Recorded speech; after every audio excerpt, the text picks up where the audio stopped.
I wasn't supposed to be awake. That's the only reason I heard it. The pain medication Dr. Chen prescribed after my knee replacement usually knocked me out cold by 9 o'clock.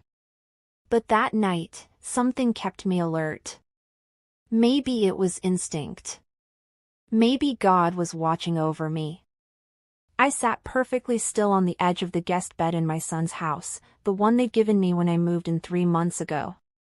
The room smelled like lavender air freshener, the kind that comes in a spray can from the dollar store. Cheap.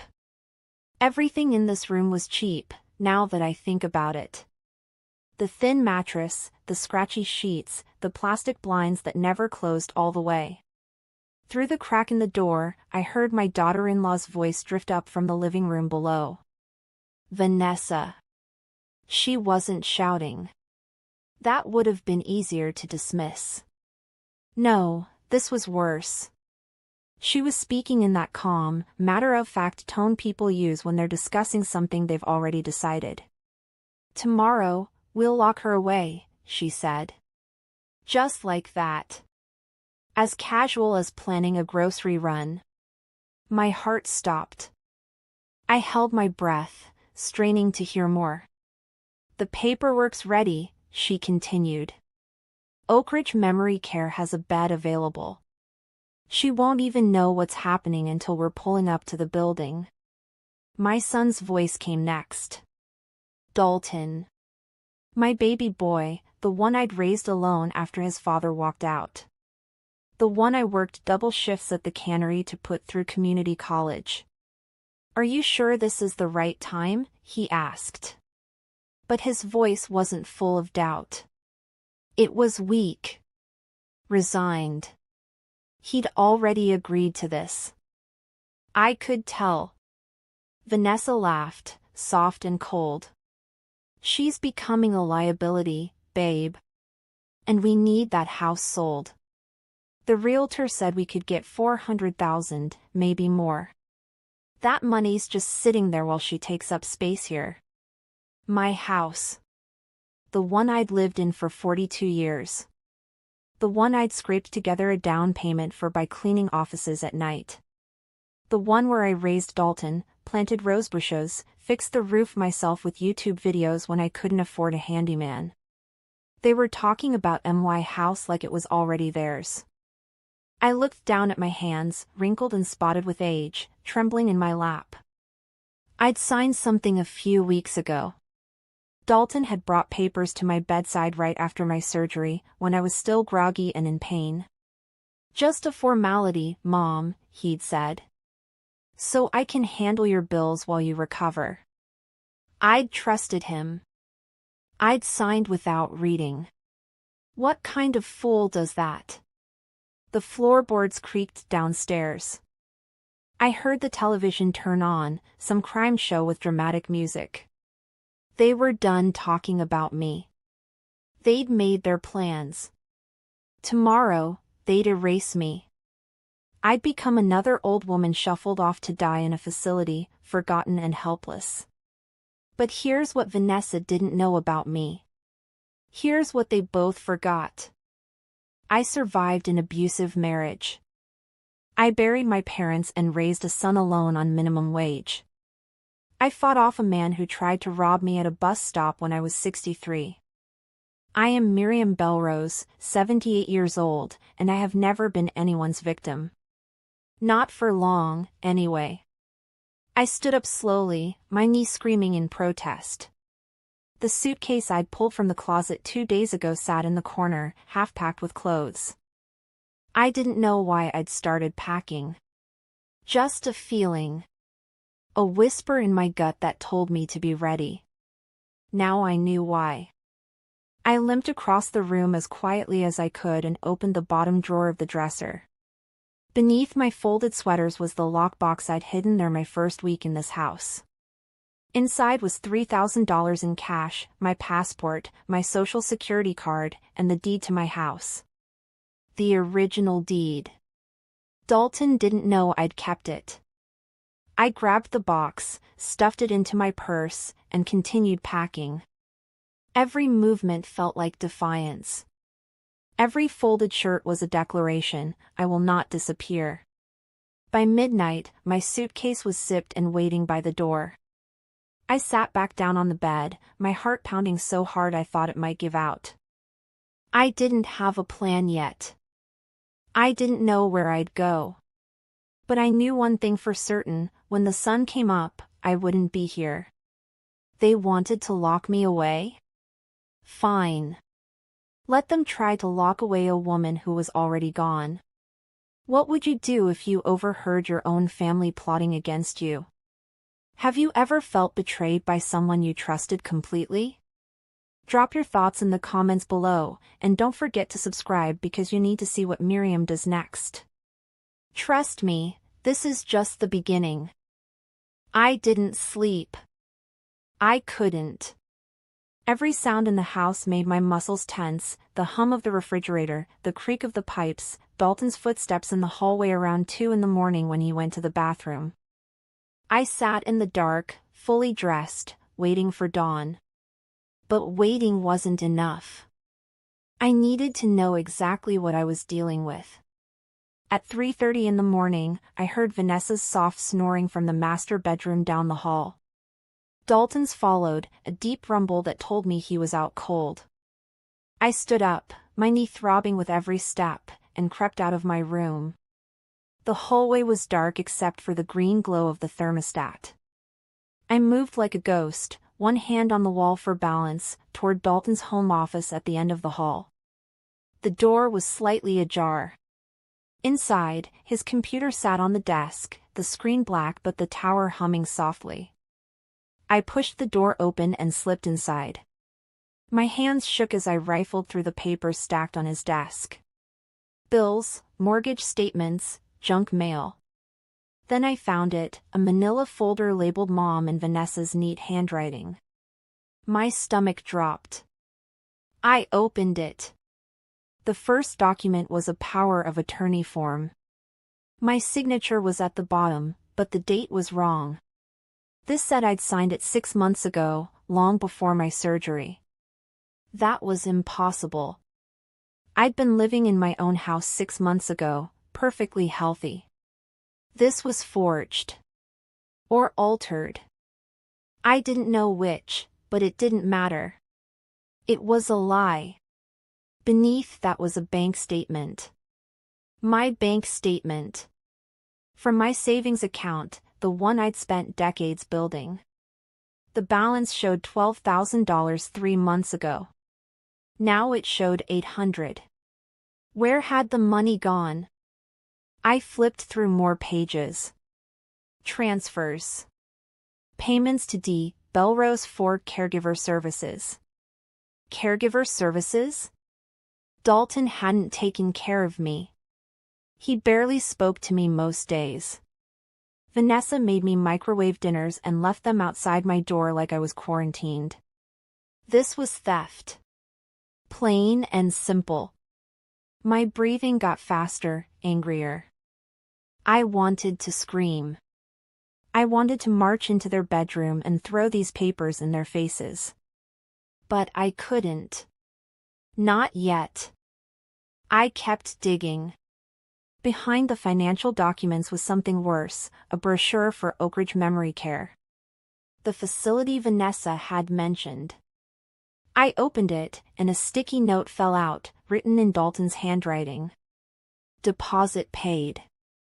Intake scheduled for November 10th. November 10th. That was today. I checked the clock on the desk. It was 4 in the morning. I had hours, maybe less. The brochure showed smiling elderly people in a sunny courtyard, but I knew better. I'd visited places like this before when my friend Pauline's husband had dementia. The smell of disinfectant and despair. The residents parked in wheelchairs, staring at nothing. I wasn't going there. I'd die first. I pulled out my phone and took pictures of everything. The forged power of attorney. The bank statements. The brochure with Dalton's note. My hands were steadier now. Anger has a way of making you focused. I put the folder back exactly as I'd found it and tiptoed out of the office. Back in my room, I forwarded the photos to my email, then deleted them from my phone. Just in case Dalton checked it later. I wasn't taking any chances. As I sat on the bed, staring at my packed suitcase, a plan started to form. I couldn't just run. I needed to protect myself. That meant freezing my bank accounts, revoking that fraudulent power of attorney, and finding a lawyer. But first, I needed to get out of this house. I checked my phone again. 4:30. The buses didn't start running until 6. I couldn't call a cab because Dalton would hear me on the phone. I needed help, but who could I trust? Then I remembered Corinne.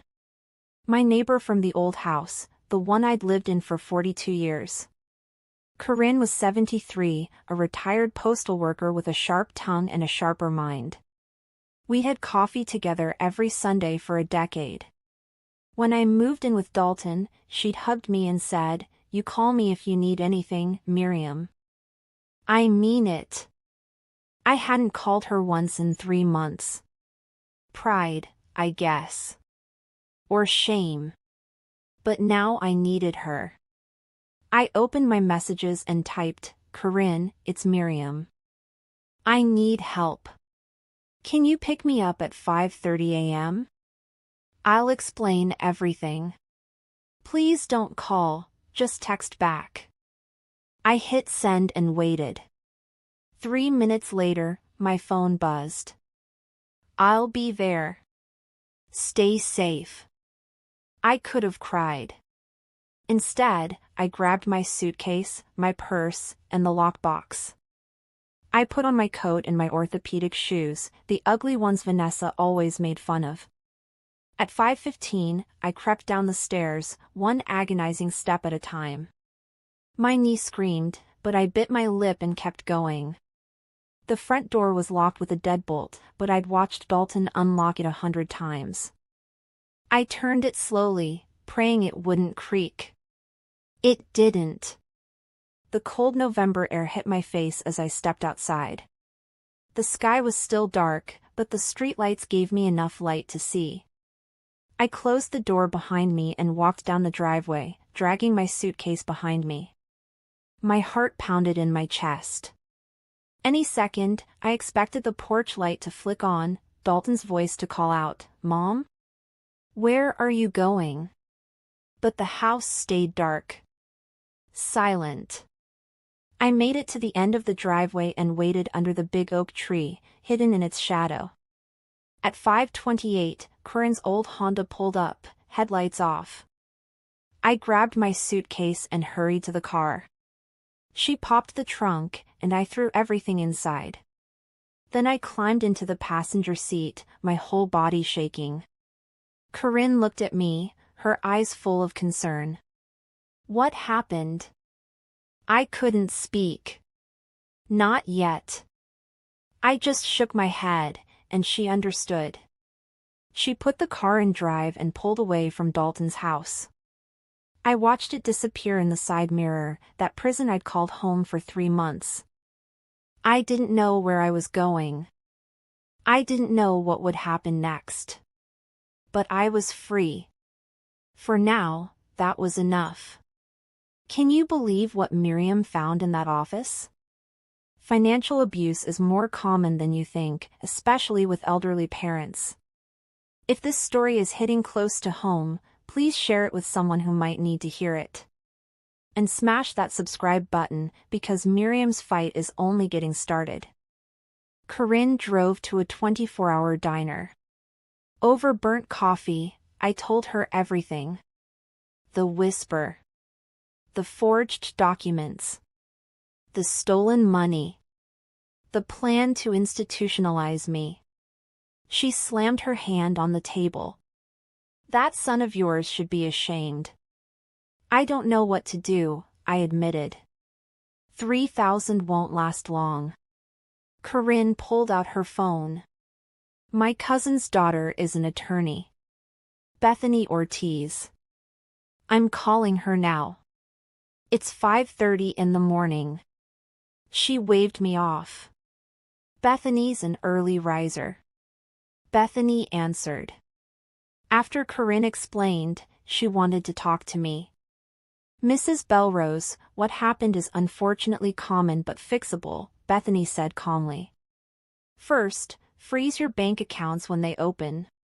Revoke any power of attorney. Second, file a police report.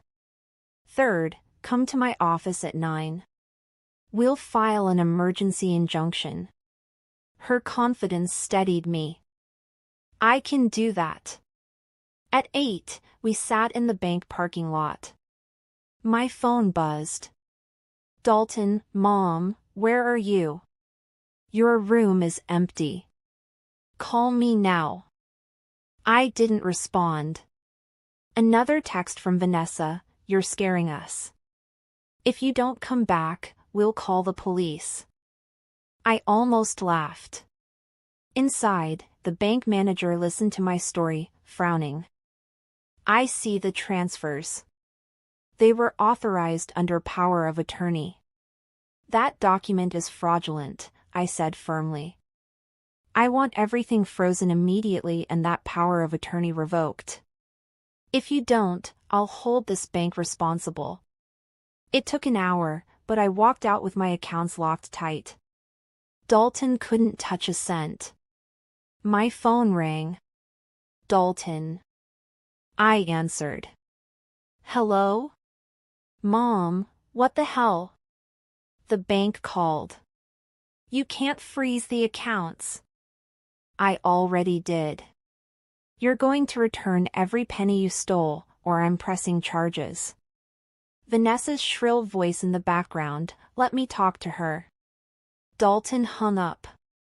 I stared at my phone, hands shaking. Not from fear. From rage. From satisfaction.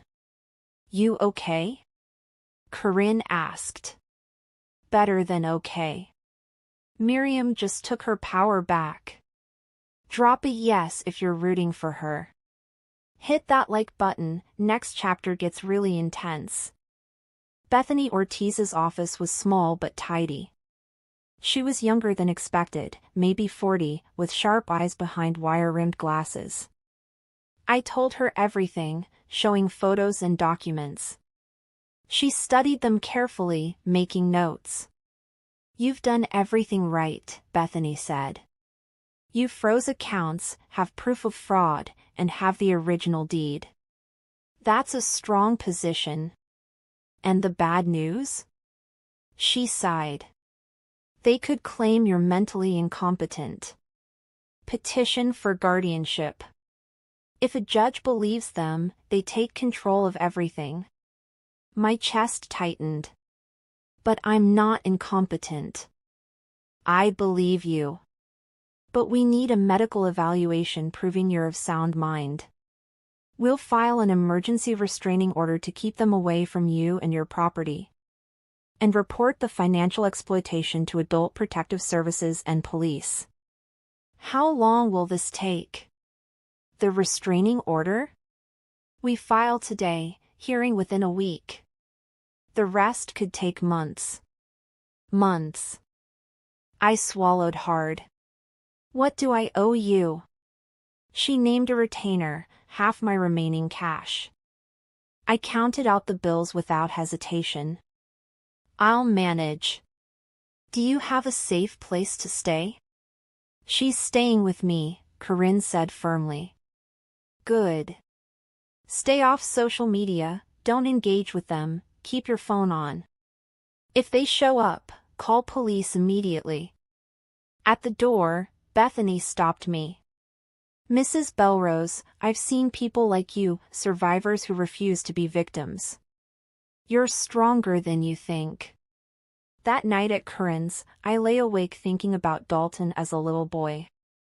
The sacrifices I'd made. When had he become someone who could steal from his own mother? The next morning, Bethany called. The restraining order is filed. Hearing Tuesday. They cannot contact you or access your property. If they do, they'll be arrested. I exhaled slowly. Thank you. Miriam's lawyer is on it. Have you dealt with elder abuse? Share your story. Subscribe. Next chapter shows what happens when Dalton gets served. The restraining order was served Thursday. Dalton called 17 times. I didn't answer, but listened to the voicemails later. First message, angry. A restraining order? Are you serious? Second, guilt-ridden. We were trying to help. You're not thinking clearly. 10th message, Vanessa's venomous voice. You ungrateful old woman. After everything we did. You'll regret this. I deleted it immediately. Friday, Corinne and I filed a police report. Sergeant Holland listened carefully. Cases like this are hard to prosecute, but I believe you. I'll do everything I can. Monday, Bethany called. Dalton's lawyer reached out. They want to negotiate, return some money in exchange for dropping the restraining order and signing over the house. My blood pressure spiked. Absolutely not. I told them you'd say that.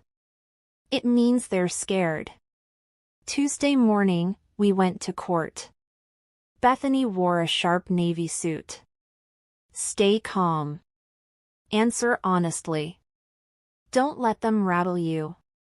Inside, I saw Dalton for the first time in over a week. He sat with his lawyer and Vanessa, who scowled at me. When Dalton saw me, he looked away quickly. The judge reviewed the file, then looked at me. Mrs. Belrose, why are you filing this order? I stood on shaking legs and told the truth. The whispered conversation. Forged documents. Stolen money. The plan to lock me away. The courtroom fell silent. The judge turned to Dalton. How do you respond? Your Honor, this is a misunderstanding. My mother isn't well. She's confused. By stealing her money? The judge asked icily. Dalton's lawyer jumped in. Your Honor, my client has power of attorney. Bethany stood. That power of attorney is fraudulent. We have evidence. She submitted the documents. The judge studied them. Finally, I'm granting the restraining order. Mr. and Mrs. Belrose, no contact with Mrs. Miriam Belrose.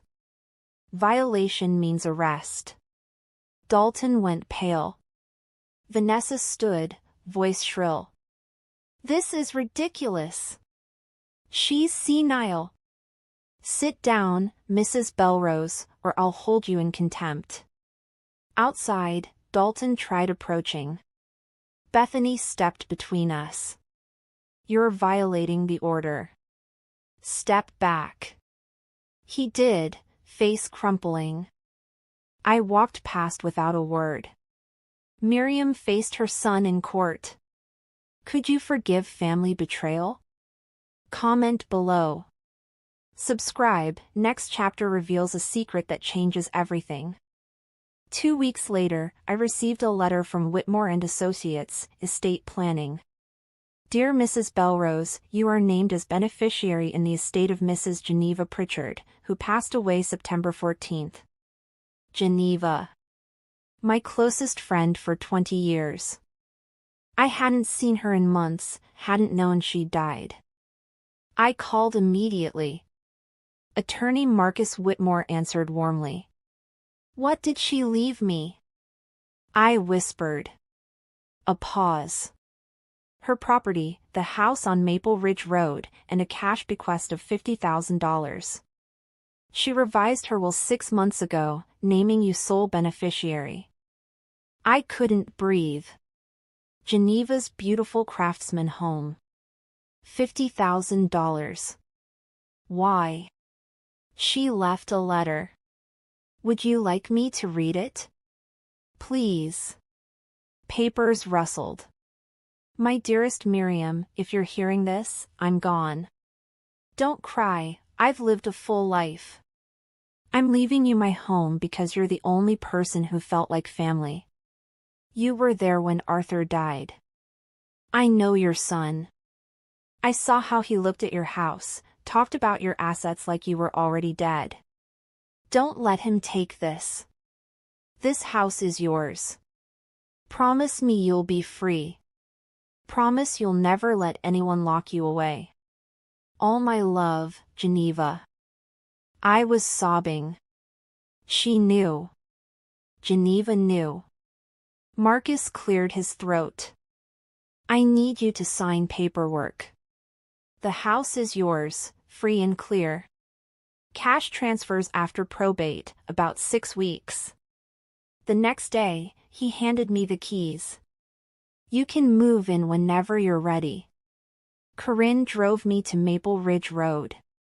The house sat at the end of a quiet cul-de-sac, surrounded by oak trees. I unlocked the door. Everything was exactly as I remembered. Hardwood floors. Built-in bookshelves. The kitchen with yellow curtains. I called Bethany. I inherited a house and $50,000. She whistled. This changes everything. You have resources now. We can fight as long as it takes. I never was vulnerable, I said quietly. That afternoon, I moved my things. That night, sitting on the porch swing, my phone buzzed. Unknown number, you think you've won. We're not done with you. I blocked the number and deleted the text. Let them come. I'd be ready. Geneva was a real friend. This inheritance changed the game. Have you had someone show up when you needed them? Share below. Subscribe for the next chapter, it's about to get satisfying. I woke to birds singing. For the first time in months, I felt safe. But I couldn't relax completely. My old house was still in danger. Bethany had filed an injunction to prevent the sale, but I needed to see it. I'd recommend a police escort, Bethany said. Officer Ramirez met me at Sycamore Street. I'm here to make sure everything goes smoothly. I unlocked the door. They hadn't changed the locks. Inside smelled stale and like Dalton's cologne. They'd been here. Furniture was missing. My mother's antique coffee table, gone. Grandmother's china cabinet, gone. Lighter patches on walls where pictures hung. The kitchen had dirty dishes and takeout containers. They'd been living here. Upstairs, my bedroom door was open. The bed unmade. Vanessa's makeup on my dresser. She'd been sleeping in my bed. Rage coursed through me. In the closet, most clothes remained but shoved aside for Vanessa's things. My favorite sweater, the blue one Dalton gave me, had a red wine stain. Ruined. Behind a box of shoes, I found my father's lockbox. Inside, birth certificates, marriage license, and my late husband's life insurance policy with an unclaimed rider worth $20,000. I slipped it in my purse. The guest room held boxes, dozens of them. My belongings. Photo albums. Dishes. Books. They'd been packing up my life. Do you want to file another report? Officer Ramirez asked. Yes. Sergeant Holland arrived, taking photos and notes. This strengthens your case. In the basement, I found a metal filing cabinet. Inside, financial records going back 20 years. Proof of everything I'd earned and saved. As I left, I looked back at the house. It had been my sanctuary for 4 decades. But Dalton and Vanessa had poisoned it. It wasn't mine anymore. That night, I spread documents across my dining room table. I called Bethany with what I'd found. This is very good. We can prove systematic theft. I'll file an amended complaint tomorrow. I hung up and sat in silence. I should have felt victorious. Instead, I felt tired. Then I looked at the photo of Geneva and me, laughing in her garden. She'd fought for me even after death. The least I could do was fight for myself. Miriam found evidence that's going to bury them. Ever had to reclaim something stolen? Comment below. Subscribe. Next chapter introduces someone from Miriam's past who changes everything. 3 days later, a call came from a number I didn't recognize. Mrs. Belrose? This is Lucas Hendricks. I don't know if you remember me. Lucas Hendricks. Dalton's childhood best friend. He'd practically lived at our house growing up. Of course I remember, Lucas. A pause. I heard about what's happening. With you and Dalton. I ran into him at the hardware store. He was bragging about getting you under control. About selling your house. I couldn't believe it. My chest tightened. I need to tell you something. Can we meet? An hour later, we sat in the Starlight Diner. Lucas was now a broad-shouldered man in his late 40s with gray threading his hair. But his smile was the same. We caught up briefly. Then he leaned forward. Mrs. Belrose, in high school, Dalton stole from you. Small amounts, $20, $50. From your purse.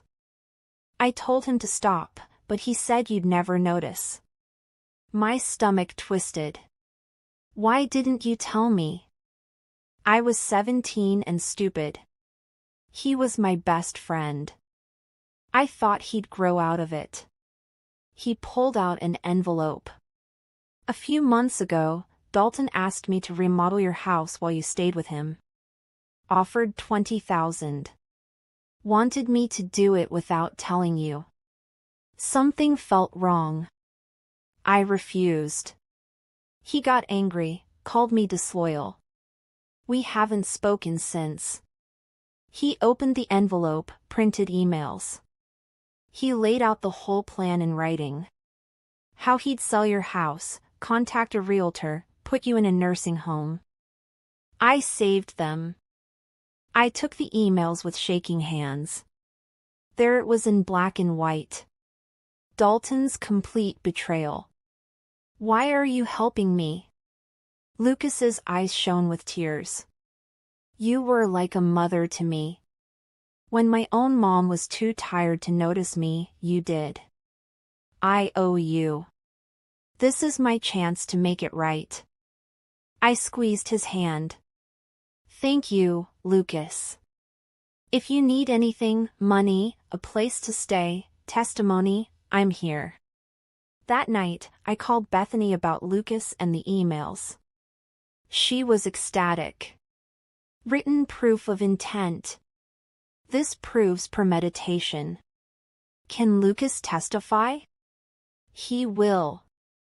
We're going to bury them, Mrs. Belrose. Lucas came through when Miriam needed him most. Ever reconnected with someone who helped you in a huge way? Tell me in the comments. Subscribe, the courtroom showdown is coming, and it's epic. The trial was set for a cold Monday in late November. I woke before dawn, stomach in knots. Corinne made breakfast I couldn't eat. Just tell the truth. Lucas drove me, wearing a suit. For moral support. And because I'm testifying.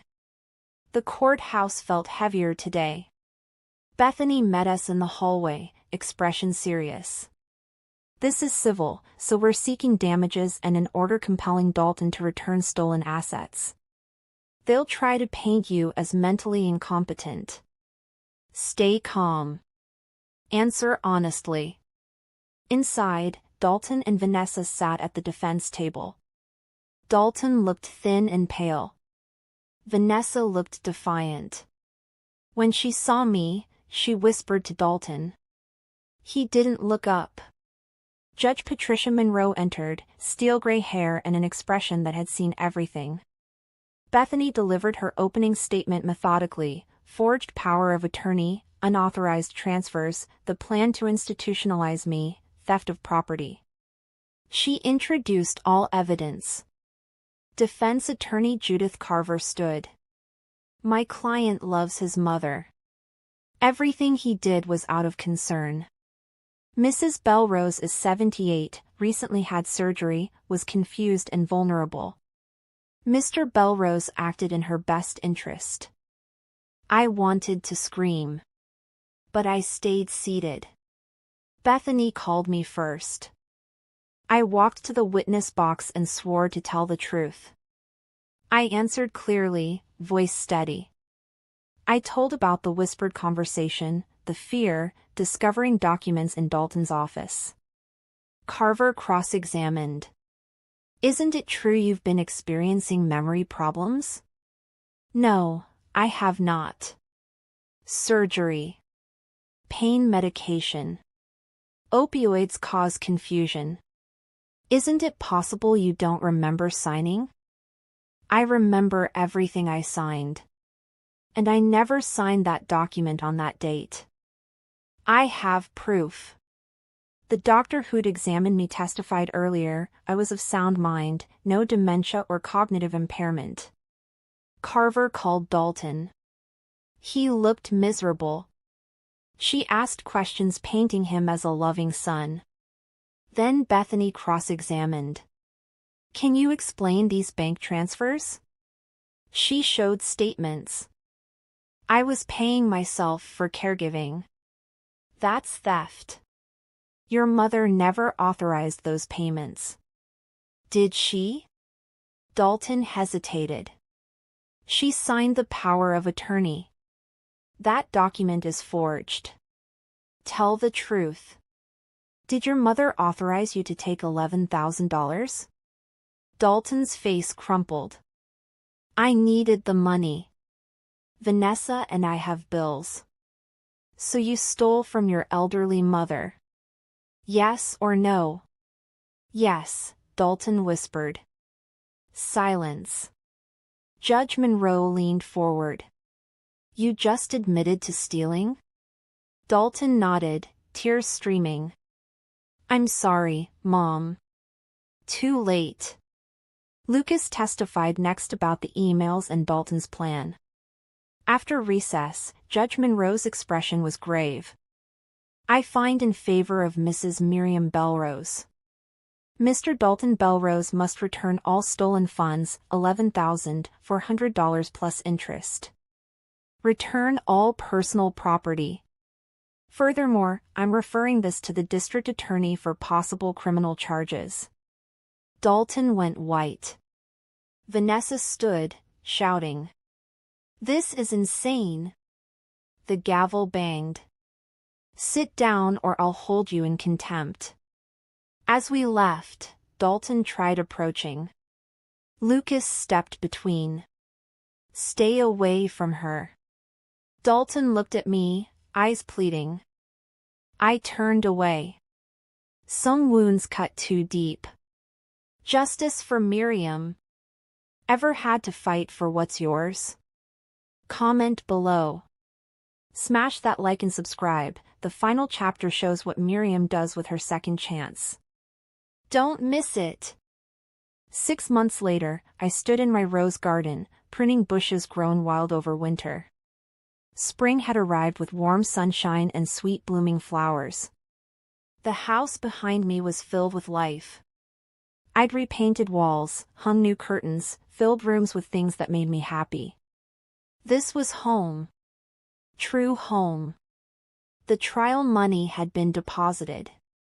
$11,000 plus interest, plus Geneva's $50,000, plus $20,000 from the insurance writer. I had more money than ever. Not a fortune, but enough. Enough to feel secure. To stop worrying about every penny.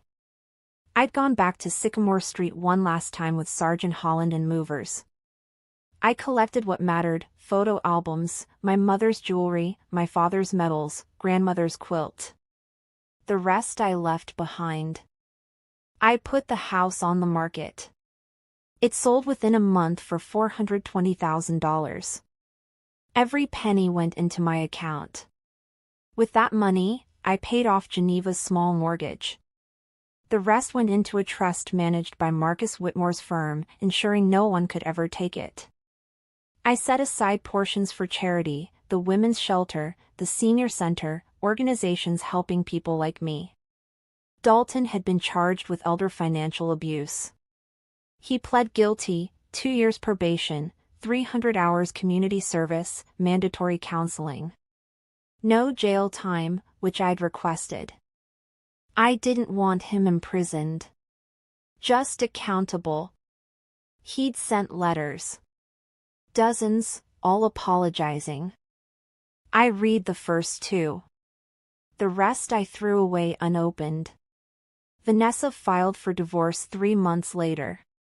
She'd moved to Arizona with a new boyfriend. Lucas became a regular fixture. He stopped by every Sunday with his wife Clara and kids Sophia and James.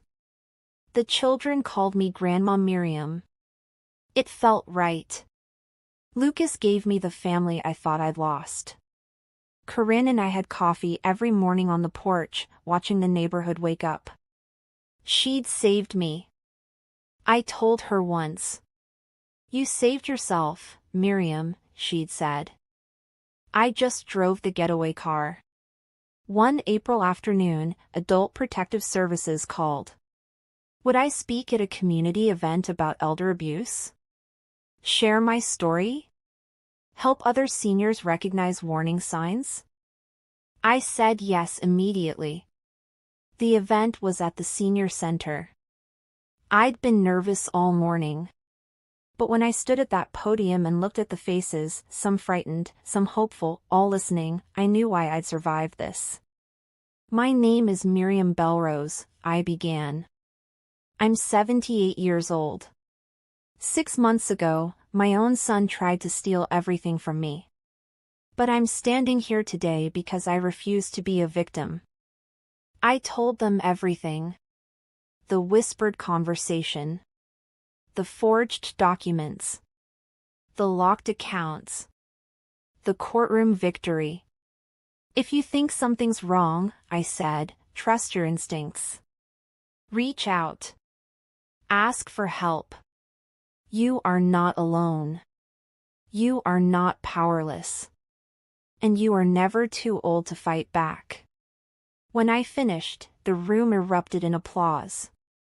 Afterward, people came up, some crying, some thanking me, some sharing their own stories. One woman, maybe 85, gripped my hand tight.